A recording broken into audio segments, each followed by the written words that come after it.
Hi everyone, I'm Jada Burt and this is In My Tracks. You know that feeling when a song comes on and it's so good that it feels like you're frozen in time? Well, that's what this podcast is all about. Songs that stop me in my tracks. I chat with musicians about their inspiration, process, and challenges, and you discover your new favorite songs. Habe is a New York City-based singer-songwriter, guitarist, and producer who is actively challenging the concept of genre.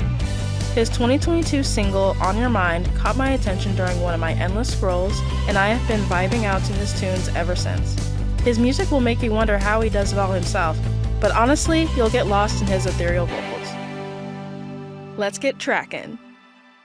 Welcome to In My Tracks. Today I am speaking with Habe. Can you just introduce yourself and tell me more about you, please? Yeah, absolutely. My real name is Max. My full name is Max Haberman.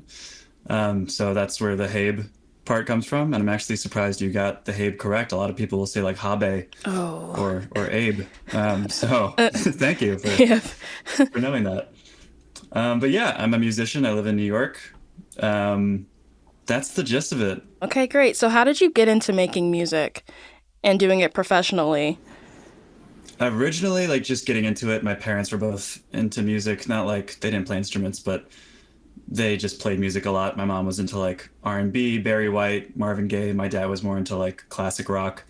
So I was surrounded by it as a kid, and I was definitely impacted by it. Like I knew that it had an effect on me, but it wasn't like I wanted to play anything. It was just like I knew that it like hit hard.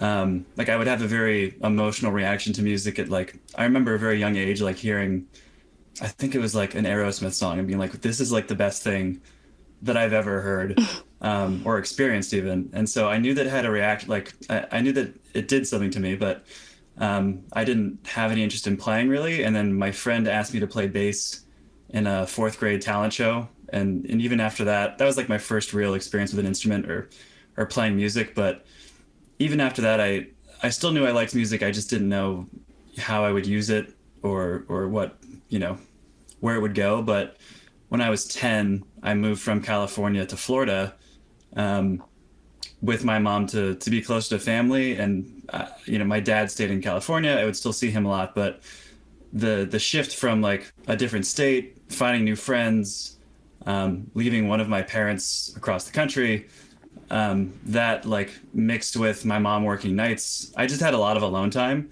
through like a few years of my childhood. And I kind of used music as an outlet. And that's where I think I got really into actually making the music. I had like my mom bought me a little guitar and I got a piano.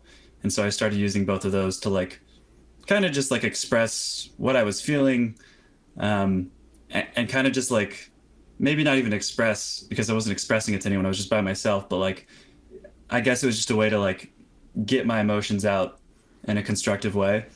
So that's like really for me, like where the birth of my interest in music started. And then professionally, I've just been kind of releasing music since high school, through like different project names. I was in a band. But the Habe started when I was in college, and I've just sort of built that up until the point where I could start doing it full time, which I feel very grateful to be doing. But yeah, that's the story. Yeah, that's beautiful. So, yeah, it sounds like you really needed that. Like you really needed music as kind of like a friend, an outlet, and such. So, did you keep all the influences with you, or did you kind of lean more towards your mom's influences as you like grew up? Yeah, that's a great question. I've definitely kept all of them. I think I channel each one differently when I make music. I think production wise, like because I produce a lot of my own music, but I think production wise, I move closer to classic rock. Like I incorporate a lot of guitar. I love the sound of guitar in songs. But then vocally, I think I like the way that, like the Marvin Gayes of the world use their voice. Just like a very soulful, like I think I try to emulate that more. But again, I also use like a lot of reverb and delay and like psychedelic stuff on my voice too. So I think I've kept both of them pretty close to me, especially when I make music. But In terms of like what I listen to, I still listen to both quite a lot. That's wonderful. Yeah, it definitely comes across in your music that you're like a student of music. Like I can definitely hear all of that in your music. So yeah, great work. Well, thank you so much. Yep. Who do you make music for? Like I what I'm hearing is that maybe in the beginning it was you were kind of doing it to comfort yourself, but as you've gotten older, what would you say now? Yeah, I still try to make music for myself. In fact, I think when I do that, that's when it hits other people the hardest too.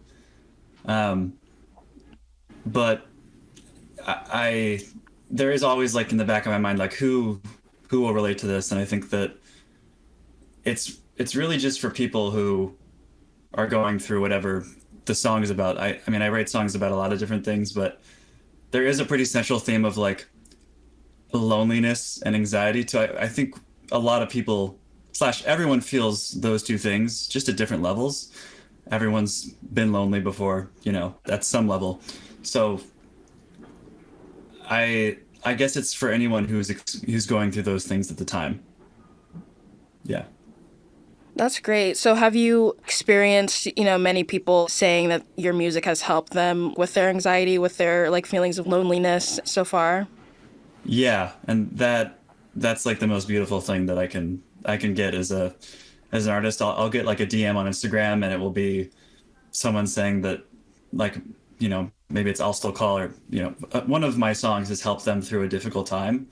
um and that just is so like it's just beautiful because that's why I started like I started writing music for myself to get through a hard time. So when I see that it's helping others, um it's helpful to like it makes me want to keep going and keep making music, I guess.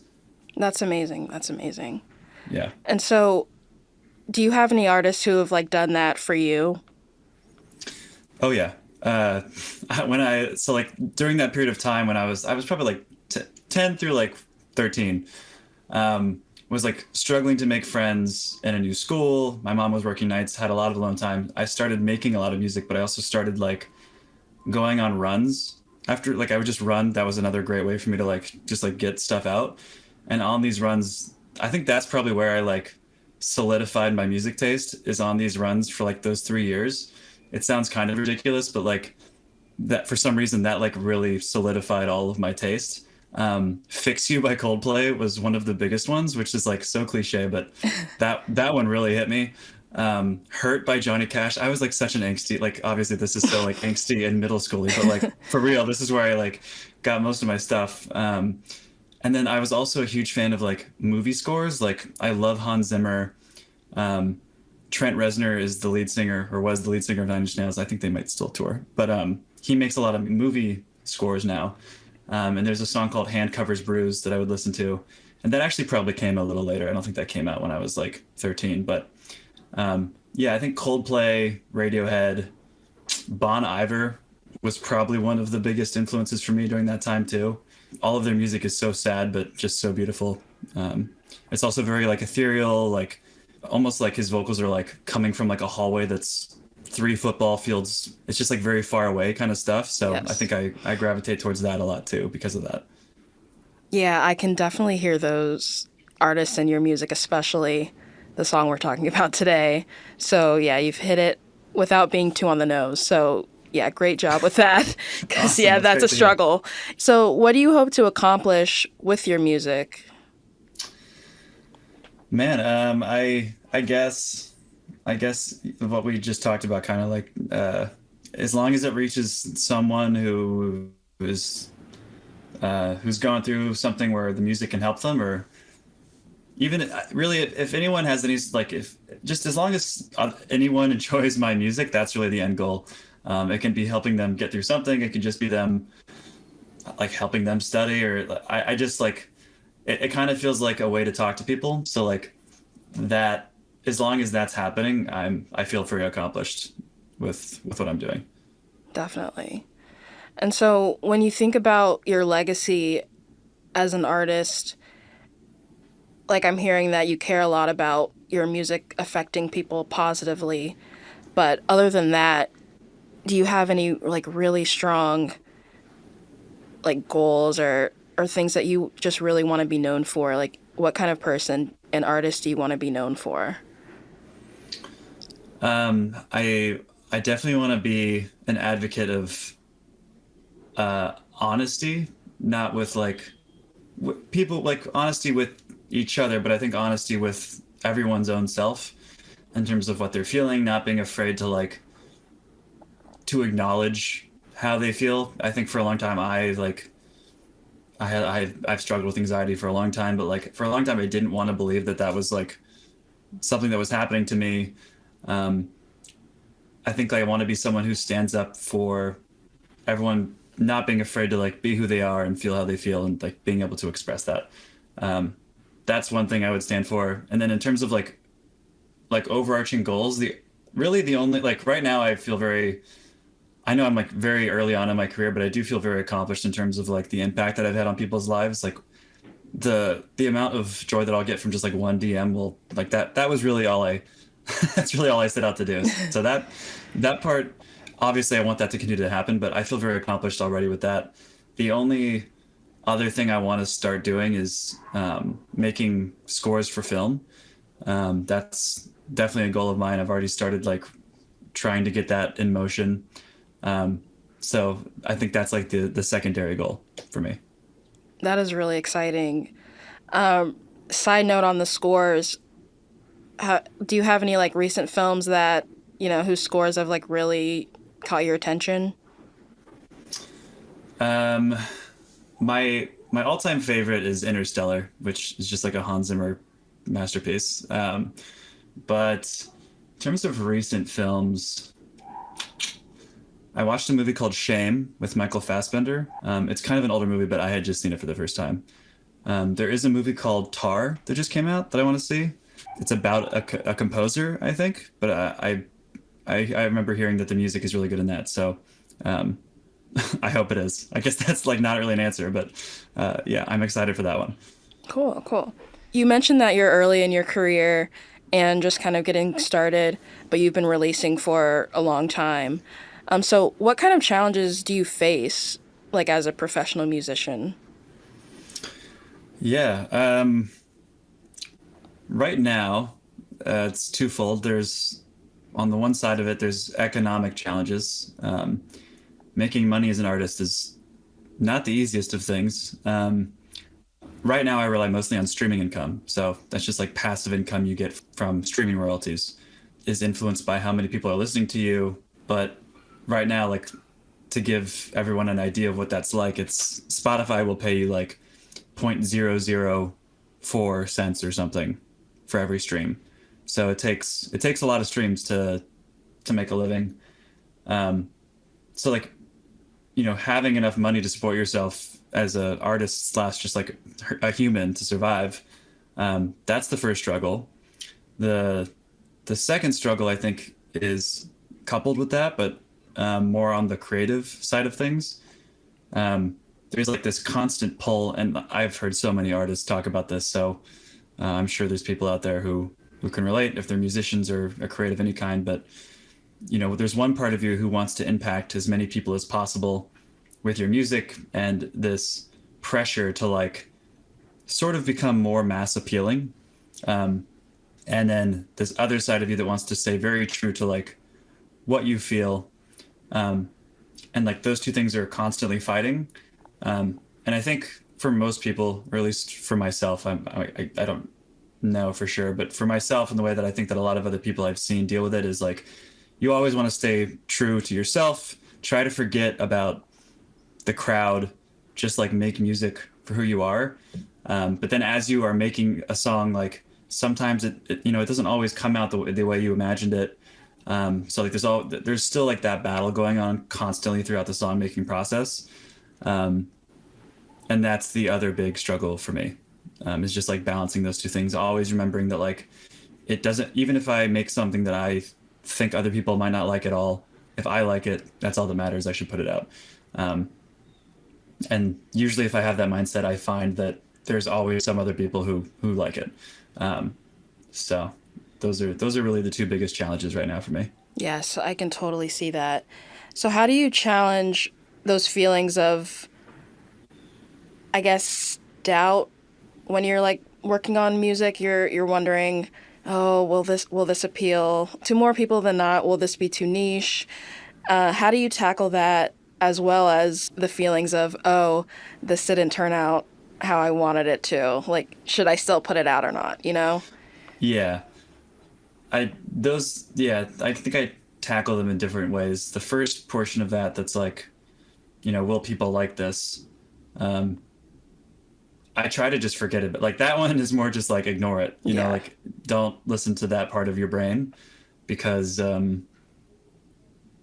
I think like when everyone first starts making music, there's this hope that people will like it, but you just do it anyways, you just make music because you almost have to, like you're expressing yourself, you're getting something out. So like that I think is what I try to do all the time is like I look at it not even though that's the goal is to affect other people with it.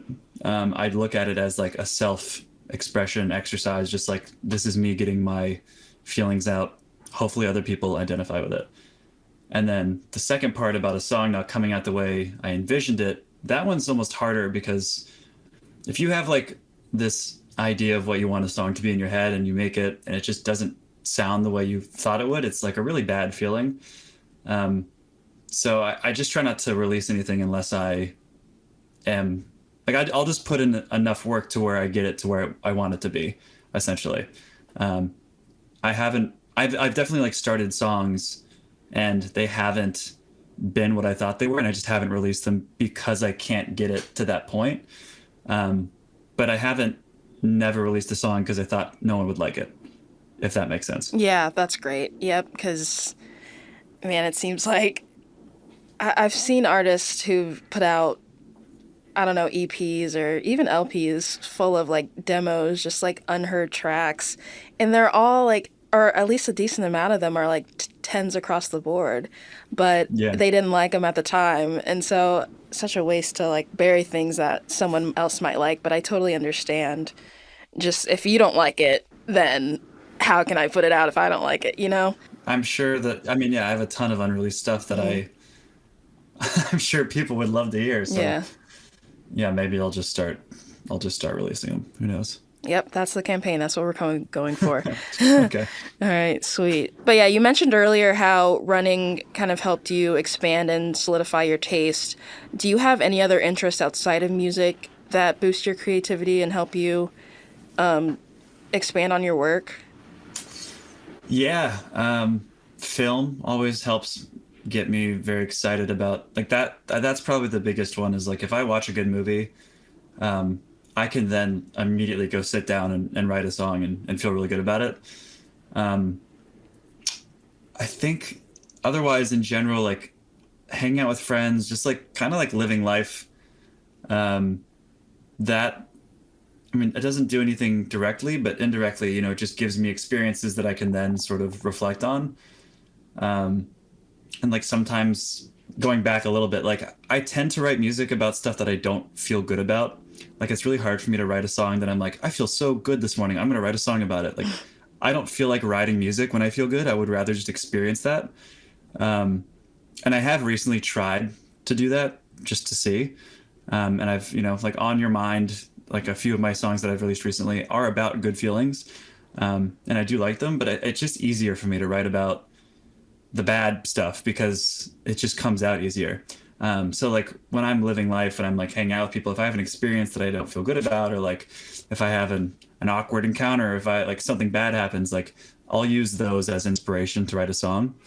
Um, and that's generally the way the process works. But yeah, all of those things sort of help me write my music. Going back to you like writing most of your music out of like bad feelings or like sadness, do you think you kind of have to stay in those feelings to be productive, or do you think you kind of have a balance where you do feel good or you're in a positive place, but you're just like not creating as much as you would like to? Yeah, totally. That's a great question. I feel very positive about my life right now. Like I have a very optimistic view about things. I think like since the 10 years old or 11 to 13-year-old time period, like I mean, throughout high school it was tough too, but like it's definitely been like getting easier, and I've been feeling better and better every year of my life. Um, Overall, there are still good days and bad days for me. I still struggle with a lot of stuff, but in terms of like, do I feel like I have to constantly be sad to write? I don't feel that way. I used to think like, oh, if I really want to be an artist because of how I write my music, I'm just going to have to be depressed all the time. That that was not interesting to me. I'd rather just like be an engineer or something. Um, so I have found a like when I when I like sit down to write a song, like I'm trying to release a song every month right now, which seems like a good doable thing for me. It's not like pushing myself to like try to reach for sad things that aren't there. Like Yeah. I find that if I just sit down and kind of think about, it's almost like therapy. Like I think I can always find something that like I can reflect on, whether it be like something that happened this week or if it's a more existential thing. Um, I tend to be able to find those things on the track that I'm on right now, which is good. Yeah, that's wonderful. It's great that you have kind of a mix of emotions and aren't stuck in the darkness to Yeah. try to like put out stuff. So that's great. Yes. Um, Yes. so what would you say like keeps you grounded as as a working like musician? It's not super glamorous right now. It's like that that helps. It's like it's definitely really hard. This is the first like year that I've been full time. Um, and it's been great. Like it's been really tough. It's been great, but there's definitely, there's a lot of challenges that come with it. Um, and I think like that whole the fact that it's been so hard has been grounding. Um, but even when things are going really well, I think what really helps me stay grounded is just like having a friend group that just knows you. Like I don't know. My friends have known me for so long. Like they don't see me as like Habe, they just see me as Max. So like it's hard to get too high up without them being like just like shut up. Like if like my ego starts talking or something, I'm like, oh, like I don't I try to I probably don't do this, but my friends usually do a good job of just being like, yeah, like good stuff. They won't like, I don't know, they don't fangirl or fanboy over my stuff, which I think is helpful. Just having like a friend who likes me for me, and a good group of those people. Yeah, that's so important, honestly, because I think we've all seen examples of how having the opposite can bring people down Yeah. and ruin the art. So, yeah, that's great to have. Yeah.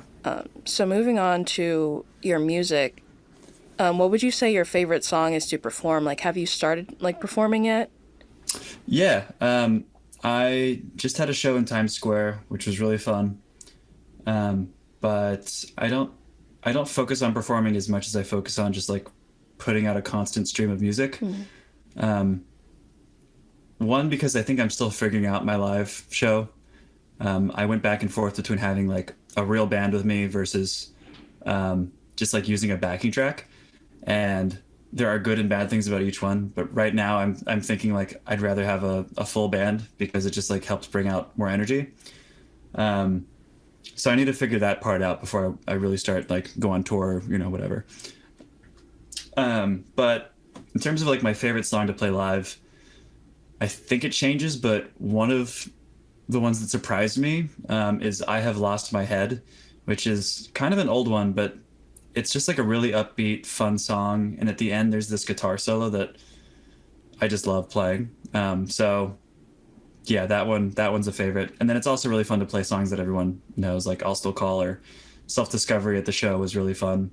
I had some people tell me that they came out just to see those songs. So that was fun to just like get that reaction from people. But yeah, definitely not at a point where like playing my songs, I'm sick of them. So that's the most important thing I think, which is great. Yeah, that's wonderful. Yeah, I'm sure that's an amazing feeling. So I'm wondering, like with your performances, do you ever like go back and kind of let it like influence your music, like the way you write, like, oh, the crowd really responded well to this, or they didn't respond so well to that. Like, does that get into the writing process at all? Yeah, that's interesting. I again, because I haven't performed live like too much, I have only started to notice that, but it's definitely crossed my mind. And it actually isn't the crowd. It's almost like, what did I feel really cool about? Like, what did I feel really good about playing live? Like, what gave me the most energy? Like, again, I Have Lost My Head. That was such a surprise to me because when I sit down and write, it's not like an upbeat. That song almost has like a very live band, like psychedelic type of style. So when I came back from that show, I was like, wow, maybe I should write more songs like this. So that definitely does come into play. Something I didn't really expect to happen, but it's for sure a thing. What's your favorite song that you've ever released?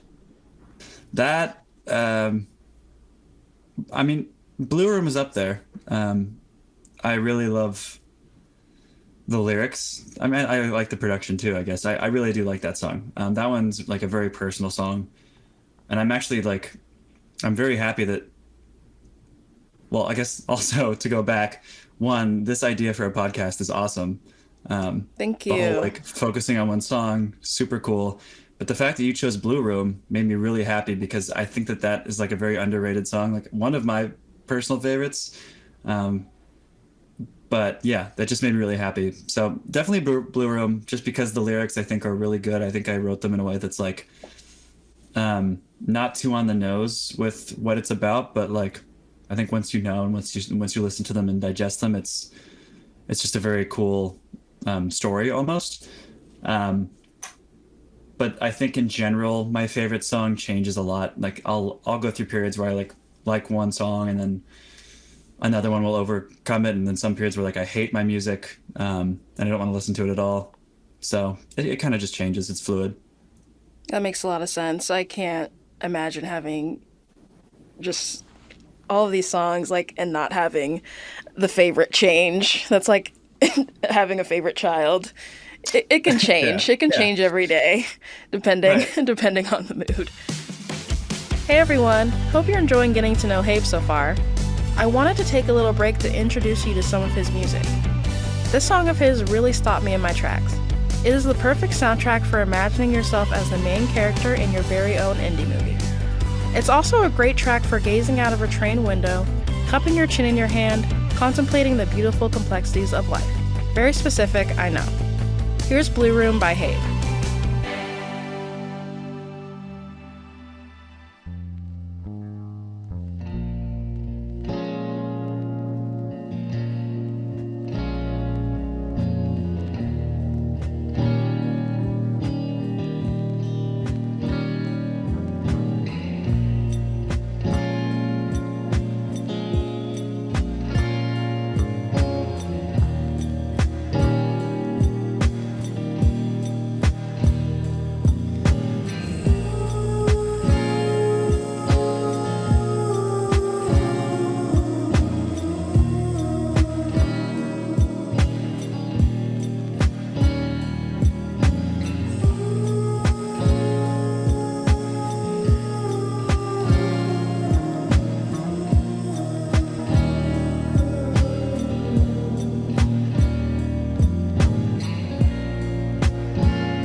So I picked the song Blue Room because it like really blew my mind. I played it and I was like, oh my gosh, this is like 10 songs in one.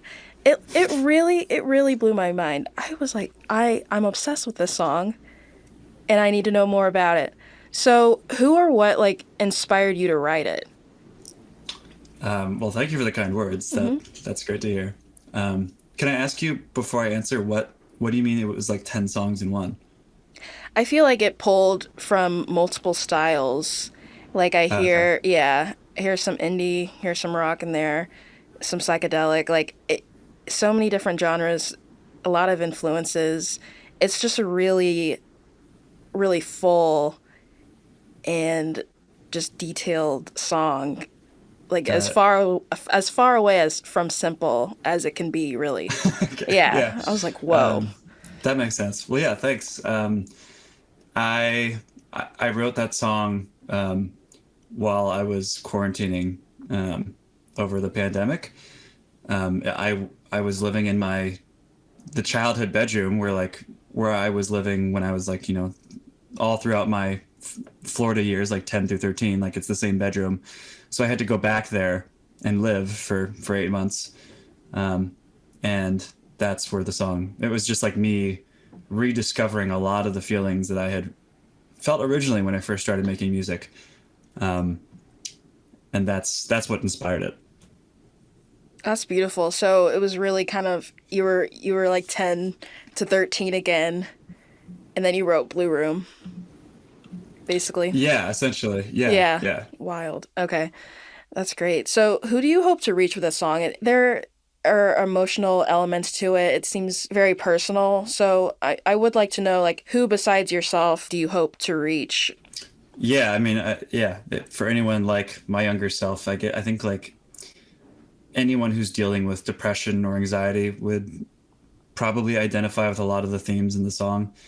The lyrics, one of the reasons why I really love the song is because I did a really weird thing and I just personified my depression slash my anxiety slash all of the feelings that I was feeling during that time. So in the song, for example,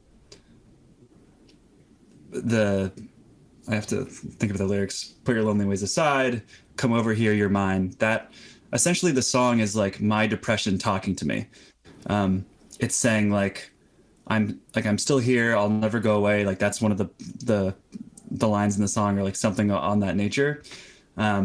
So like anyone who's dealing with and which is like a very scary thought and something that like I think resolves at the end of the song, but that's how it can feel sometimes. Is like, okay, these feelings are never going away. Like they're always present, at least to some extent, which for myself like is pretty true. But like I do think that there is like a light at the end of the tunnel. Like there's definitely ways to overcome it, and there's a lot of positive paths you can take. But I think anyone dealing with those things probably would relate to this song in that way. Definitely. I can definitely see that. It's such an interesting concept, personifying depression like such it's like more than a feeling. So that's huge. Would you say that you like hope to kind of serve as like an advocate with your music? Yeah, definitely. Yeah, for sure. An advocate, and also just like letting people know that they're not by themselves. Like if, I guess the goal is like if someone hears this song, they're like, "Oh my God, I feel the same way." Like that should give them hopefully some sense of relief. Like, okay, this person also has dealt with this, and if they can do it, I absolutely can too, kind of thing. Yeah, that's so important. Like the concept of being able to do hard things. Yeah. So you've kind of touched on this, especially since you were kind of pulling from an experience you felt a long time ago and kind of being thrown back into it during the pandemic. But how do you feel like now when you listen to this song?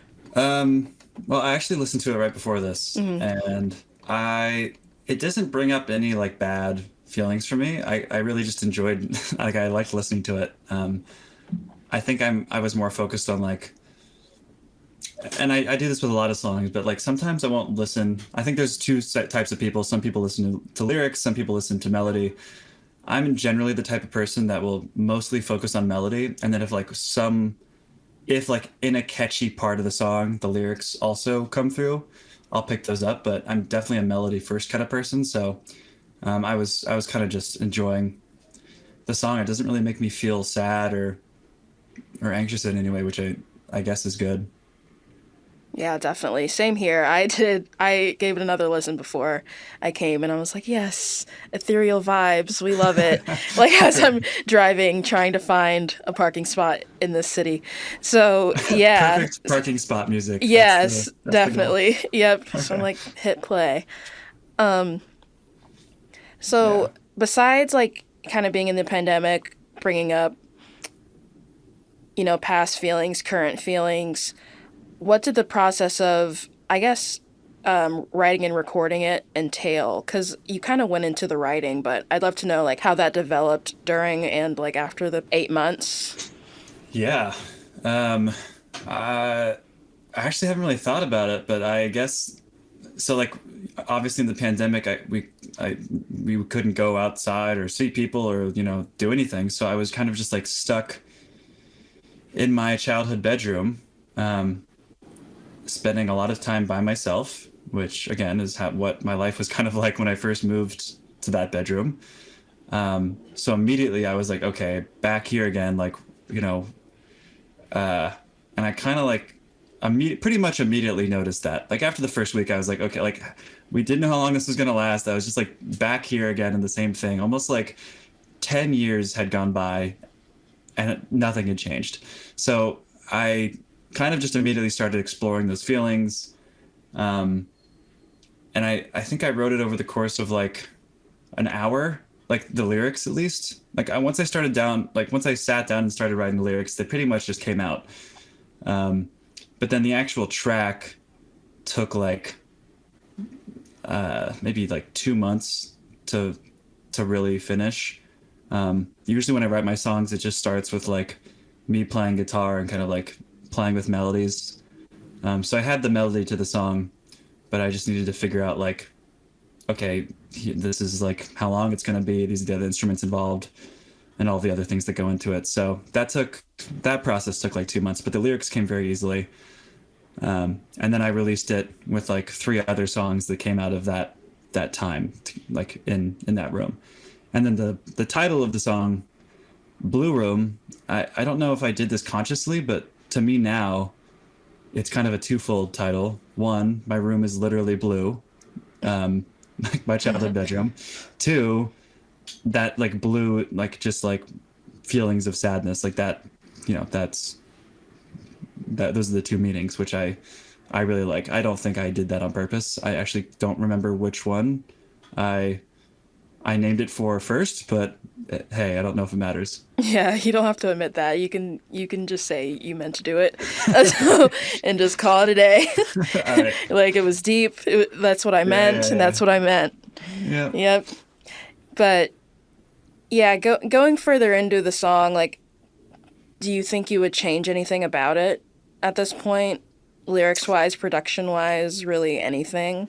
No, I I have a hard time feeling that way about really any song that I release. Because again, I try not to release a song unless I'm like very comfortable with the fact that it's saying exactly what I wanted it to say. And sometimes I'll go back and listen to a song and be like, oh, I hate this, but I won't be like, oh, I should have changed this, this, and Hmm. that. I think it's like that's why I like writing music. I can't do this with other people's music because I don't know the process, but it's a very like it's a wonderful little like timestamp. Like I can go back and listen to a song and know exactly like how I was feeling when I created it. Um, so while there are things that I'm like, oh, I was going through XYZ, it's hard for me to be like, I wish I did XYZ kind of thing. That's amazing to hear because I really do, as a listener, find that song as like fully formed. When I say like 10 songs in one, I'm just like, whoa. Like there's so much going on and it all works. And it like yeah, it just kind of like touches on so many different genres, so many different sounds and textures.